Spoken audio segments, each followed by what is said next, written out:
Good morning students. तो बच्चा party कैसे हो? सारे सारे बहुत अच्छे होंगे, यही उम्मीद करते हैं। तो बच्चों, आज का जो हमारा टॉपिक है वो है relation between potential energy, kinetic energy and total energy of an electron. Bore atomic model पढ़ रहे थे। बोर के हमने 4 लेक्चर शायद बोर एटॉमिक मॉडल पे हमने डिलीवर किए हैं। आज 5वां लेक्चर है, उसका न्यूमेरिकल पोर्शन खत्म हो जाएगा। इसी के साथ बोर एटॉमिक मॉडल खत्म, और इस चैप्टर का जो बैकबोन थी, सबसे जो लेंदी टॉपिक था, वो खत्म हो जाएगा। अब छोटे छोटे टॉपिक के छोटे छोटे वीडियो जाएंगे। 5-6 टॉपिक बचे हैं, 5-6 वीडियो आएंगे, उसके बाद ये चैप्टर फिनिश क्वेश्चंस करेंगे।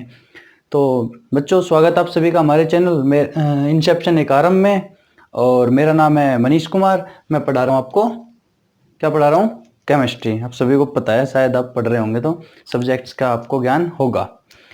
तो देखो, पीछे जो अब तक हमने पढ़ा उसको मैंने एक कॉन्साइजली पूरा एक आपके लिए रिकैप तैयार किया है कि अगर थोड़ा सा रिवाइज करें, ताकि हमें काइनेटिक एनर्जी, पोटेंशियल एनर्जी और टोटल एनर्जी का एक रिलेशन ड्राइव करना है।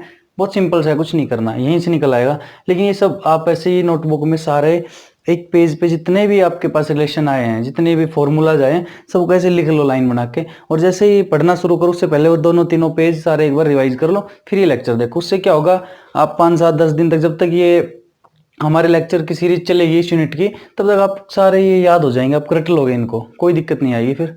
तो देखो, शुरू करते हैं। हमने सबसे पहले रेडियस निकाली थी। रेडियस का फॉर्मूला आया था n square h square by 4 pi square m के जेड स्क्वायर। सारे इनकी वैल्यू आपको पता है।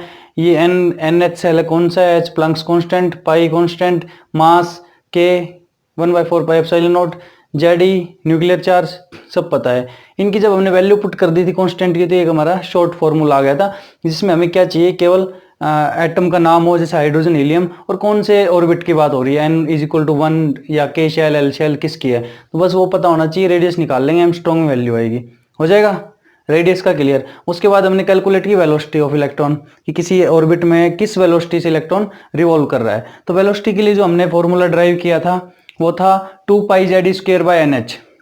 2 pi Z square by NH, 2 constant, pi constant, Z atomic number, e charge on electron, और NH सेल या ऑर्बिट कौन सा है, H प्लैंक्स कांस्टेंट। जब हमने इन कांस्टेंट्स की वैल्यू पुट की तो हमारे पास ये आई थी value 2.188 × 10⁻⁶ Z by N metre per second. यहाँ क्या था, n स्क्वायर बाय जेड, यहाँ है जेड बाय एन, ये मीटर पर सेकंड, ये एमस्ट्रॉन्ग में। यूनिट्स याद रखना, यूनिट्स बहुत इंपॉर्टेंट है। पहले रेडियस कैलकुलेट की, फिर वेलोसिटी कैलकुलेट की, उसके बाद हमने जो कैलकुलेट किया वो था एनर्जी। तो मैंने बताया आपको, काइनेटिक एनर्जी किसी भी कोई भी ऑब्जेक्ट हमारा अगर मोशन में है तो उसके लिए 1/2 mv² लेते हैं हम। और potential energy in case of electron orbit में कहीं भी, तो उसकी पोटेंशियल एनर्जी है -kz²/r। तो ये न्यूक्लियर चार्ज होता है Z², तो ये काइनेटिक एनर्जी थी, ये पोटेंशियल एनर्जी। अब हमें टोटल एनर्जी निकालनी है। टोटल एनर्जी में तो वैसे तो बहुत सारे एनर्जी के कंपोनेंट होते हैं, कि रोटेशनल, वाइब्रेशनल, ट्रांसलेशनल, इलेक्ट्रॉनिक, पता नहीं क्या क्या, बहुत सारी एनर्जी होती है हमारे न्यूक्लियर। लेकिन हमें यहाँ केवल पोटेंशियल और काइनेटिक एनर्जी कंसिडर करनी है। तो टोटल एनर्जी जो है वो पोटेंशियल एनर्जी और काइनेटिक एनर्जी को जब हम ऐड कर देंगे, सम कर देंगे उनका, तो हमें टोटल एनर्जी देगा। तो जब हमने इन दोनों को जोड़ा और जब इनको ऐड करके दोनों को वैल्यूज पुट की, जो हमने पिछली वीडियो में आप देखोगे कैसे हमने आर की वैल्यू पुट करके ये पूरा सोल्व किया, और टोटल एनर्जी की वैल्यू हमारे पास ये आ गई थी। जब इक्वेट किया था हमने mv²/r से, सेंट्रीपिटल फोर्स से, यहाँ से इसके mv² की वैल्यू निकाल के पुट किया वैल्यू, तो हमारे पास ये टोटल एनर्जी आ गई थी। इसमें हमने फिर से आर की वैल्यू पुट की, तो आर की जो वैल्यू है यहाँ से हमने ये पुट की, तो हमारे पास ये रिलेशन आ गया 2 pi square z² e⁴ mk²/n²h²। अब यहाँ फिर ये सारे कांस्टेंट, इन सब की जब हमने वैल्यूज पुट की, तो हमारे पास 3 अलग अलग तरह के रिलेशन आए। चेंज कहाँ था, यूनिट्स में। अगर हमें इलेक्ट्रॉन वोल्ट पर एटम में करना है, तो जो n का मतलब nth ऑर्बिट, किस ऑर्बिट में घूम रहा है, उसकी एनर्जी कितनी होगी। अगर E1 में है तो यहाँ इसकी जगह, n की जगह 1 पुट कर दो, और आपको एटम दिया होगा कि हाइड्रोजन, हीलियम है, लिथियम आयन है, क्या है, वहां से उसकी वैल्यू पुट कर दो, आपका आंसर इलेक्ट्रॉन वोल्ट पर एटम में आ जाएगा। ऐसे ही अगर आपसे पूछेगी आप आंसर दो जूल पर एटम में, तो आप ये फॉर्मूला लो, -21.8 10⁻⁻19 z²/n², z²/n², ये कॉमन है। चेंज हो रहा है आगे की न्यूमेरिकल वैल्यूज, वो क्यों हो रही है, क्योंकि यूनिट चेंज हो रही है। इलेक्ट्रॉन वोल्ट पर एटम, ये जूल पर एटम, ये किलो कैलोरी पर मोल। तो ये सब चीजें हम ऑलरेडी बोर्स के पोस्टुलेट्स के बाद जो कैलकुलेशन पार्ट था उसमें पढ़ चुके हैं। आज का बहुत छोटा सा लेक्चर है जो नया, हमने एक रिलेशन ड्राइव करना है टोटल एनर्जी, काइनेटिक एनर्जी और पोटेंशियल एनर्जी में। तो बताओ पोटेंशियल एनर्जी का क्या फॉर्मूला है भाई। पोटेंशियल एनर्जी का है -kz², -k Z e square by r. Kinetic energy का क्या फॉर्मूला है? Kinetic energy 1/2 m v square. और टोटल एनर्जी कहाँ है? माइनस के Z e square bye 2r। ये सभी को पता है। अब देखो इनको ऐसे नहीं लिख सकते हम, ये के जेड स्क्वेयर बाय आर और ये के Z square by R same ही तो है, एक 2 का ही तो डिफरेंस है। मान लो इसको 1/2 को आगे लिख दिया अलग से, तो ये क्या है? टोटल एनर्जी क्या है? Potential energy multiplied by 1/2। तो हम इसको ऐसे लिख सकते हैं कंप्लीट को, कैसे लिख सकते हैं कि total energy is equal to potential energy divided by 2 is equal to kinetic energy minus में, ये माइनस की वैल्यू है। तो ये एक रिलेशन नहीं हो गया कि भाई 1/2 टाइम्स इसको 2, या तो इसको कर दो कि 2 times of kinetic energy. Potential energy किसके बराबर होगी? 2 times of kinetic energy negative में। या फिर काइनेटिक एनर्जी किसके बराबर होगी? Half of potential energy negative. तो ये तो मैथ है, आप सिंपल, ये एक डेरिवेशन हो गया। Total energy, potential energy, kinetic energy, इनका एक डेरिवेशन हो गया जहां से आप इनके रिलेशन ड्राइव कर सकते हो। चलो बहुत अच्छी बात है। तो मेरे ख्याल में ये यहाँ से आप आराम से इनको कैलकुलेट कर लो। क्वेश्चन कैसे आएगा? आपको पोटेंशियल एनर्जी दे दी जाएगी, बोलेंगे निकालो काइनेटिक एनर्जी, निकाल लोगे, कोई दिक्कत नहीं है, 2 से डिवाइड कर दोगे आ जाएगी। काइनेटिक एनर्जी दे दी जाएगी, बोलेंगे निकालो पोटेंशियल एनर्जी, निकाल लोगे, कोई दिक्कत नहीं है। यही न्यूमेरिकल आएंगे। यहाँ से आएंगे कि एनर्जी निकालो, एन की वैल्यू दी होगी या के एलिमेंशियल दी होगी, और यहाँ पे बोल देगा मान लो हाइड्रोजन, तो एच जेड हो जाएगा, एच के लिए 1।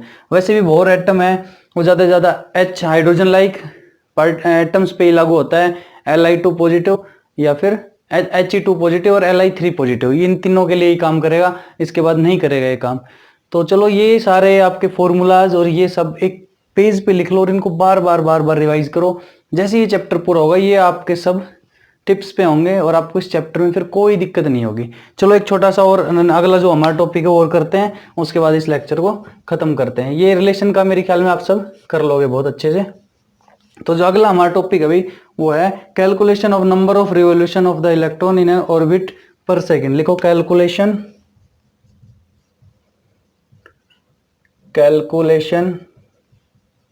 Of number of revolution of the electron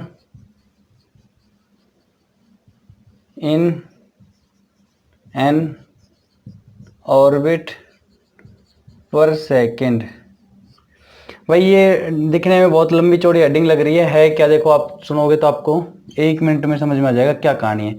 मान लो ये कोई एनर्जी लेवल है, KLMN है, या ये न्यूक्लियस, ये कोई एक कंसिडर कर लिया हमने रैंडमली। अब वो कह रहा है कि 1 सेकंड में ये इलेक्ट्रॉन कितने चक्कर मारेगा वो कैलकुलेट करना है।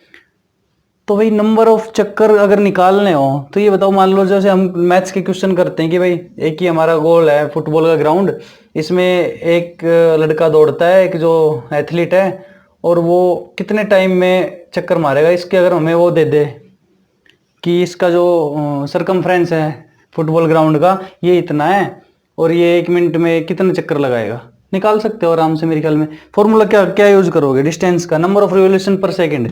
इस तरह के केस में नंबर ऑफ रिवॉल्यूशन पर सेकंड कैसे निकालते हो भाई? नंबर ऑफ रिवॉल्यूशन पर सेकंड आपको कह दे कि फुटबॉल ग्राउंड में लड़का 10 किलोमीटर पर आवर की रफ्तार से, अगर फुटबॉल ग्राउंड हमारा 10 किलोमीटर का है तो कितने चक्कर लगाएगा एक घंटे में? भाई ये 10 किलोमीटर का एक चक्कर ग्राउंड है जिसकी 10 किलोमीटर रेडियस, बहुत बड़ा ग्राउंड है भाई, और लड़के की रफ्तार है 10 किलोमीटर पर आवर, और ये इसकी सरकमफ्रेंस भी 10 किलोमीटर है, तो कहेंगे 1 घंटे में कितने चक्कर लगाएगा। तो कैसे निकालोगे? फॉर्मूला क्या होता है कि भाई उसकी स्पीड कितनी है डिवाइडेड बाय डिस्टेंस कितना है, ये तो निकालोगे। स्पीड बाय डिस्टेंस, तो स्पीड भी 10 डिस्टेंस भी 10, तो मतलब 1 किलोमीटर क्या होगा पर आवर, यही तो होगा। या फिर नहीं, कितना चक्कर लगाएगा? ये रफ्तार तो 10 किलोमीटर पर आवर थी, ये सरकमफ्रेंस था, चक्कर कितना हुआ 1 घंटे में?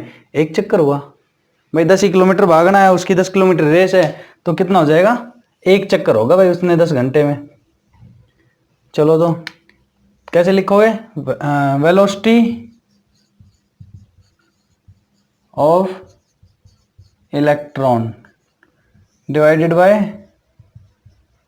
सरकमफ्रेंस ऑफ द ऑर्बिट या फिर शेल, कि भाई उसकी वेलोसिटी कितनी, किस रफ्तार से भागेगा वो इलेक्ट्रॉन, और उसका सरकमफ्रेंस कितना है, तो कि कितना उसका सरकमफ्रेंस है, तो वो क्या देगा अगर इनको रेशियो कर लेंगे, तो कि कितने चक्कर लगाए एक सेकंड में।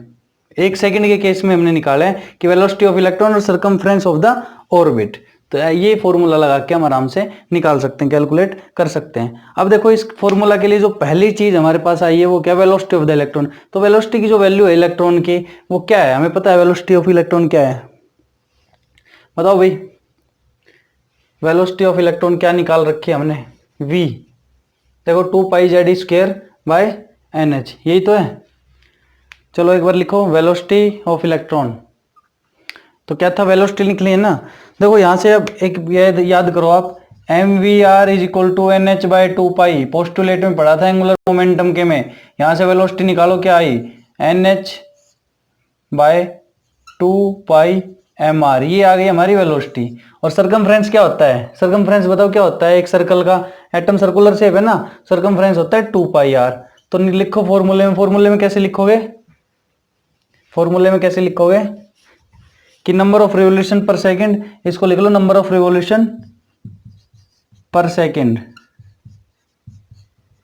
रिवोल्यूशन पर सेकंड कैसे आ जाएंगे, वेलोसिटी क्या आई थी हमारी, वेलोसिटी बताओ क्या आई थी, NH बाय 2πmr, और डिवाइड किससे करना है, 2πr से, सरकमफ्रेंस से।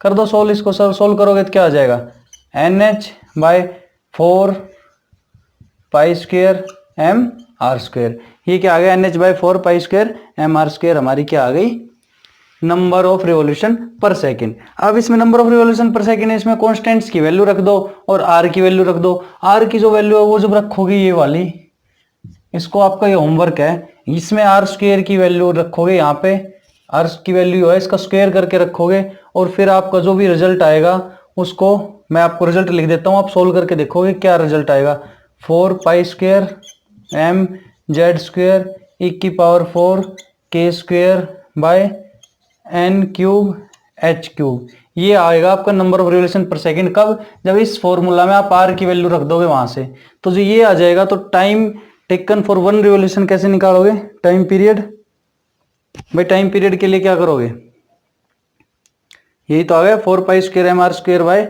NH, 4π² mr² by NH। Time period क्या होता है कि रिवोल्यूशन का उल्टा, उसको उल्टा कर देना, वो टाइम पीरियड आ जाएगा हमारा आपका। इसको अगर रिवर्स कर दोगे n³ bye h³, time period आप निकालोगे वहां से। भाई जो हमने एम्पलीट्यूड और वेव के लिए पढ़ा था ना, निकालना चाहो निकाल सकते हो, आपके सिलेबस में नहीं है टाइम पीरियड, मैं बता रहा हूँ। ये आपका number of revolution per second आ जाएगा।